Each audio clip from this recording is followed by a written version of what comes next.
We hope that this screening is the last in Canada. About a dozen protesters making their presence known as Russians at War aired Friday during the Lunenburg Doc Fest. We should remember that Russian soldiers, they came to Ukraine to kill Ukrainians after signing the contract with Ministry of Defense of Russian Federation and getting paid for doing this. It's not full truth and it's not full information, and it's very dangerous because it can be used as a soft propaganda to manipulate opinion. Protesters, having watched trailers and read reviews, expressing concerns about the film whitewashing the atrocities happening in Ukraine. We took their objections to its being shown very seriously, and we read their statement from the stage to basically provide transparency to the audience to say, look at this film through this lens.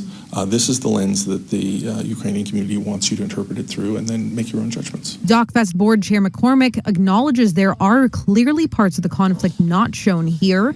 This year's program being built to feature more than one piece focused on the subject to balance perspectives. Our closing film is a film called The Porcelain Wars, which talks about Ukrainian soldiers going to the battles during the day and coming home and producing art at night to keep refreshing their souls. So we're trying through the whole programming to give a balanced perspective. The film was set to premiere at the Toronto International Film Festival last week, but was postponed after receiving public safety threats, eventually airing this week. For attendees in Lunenburg, a mixed reaction, but all say the film should be allowed to show. We have no right to block this film from anyone who chooses to see this film. I don't mind it being screened if there's a place for discussion and some of the critical voices, some of the people who are out here protesting are there and it can have a dialogue. It wasn't screened properly. Everyone I've talked to has come out of the film. We still believe Russia is wrong. We do not have any sympathy for the Russian nation, for the Russian state and what they're doing.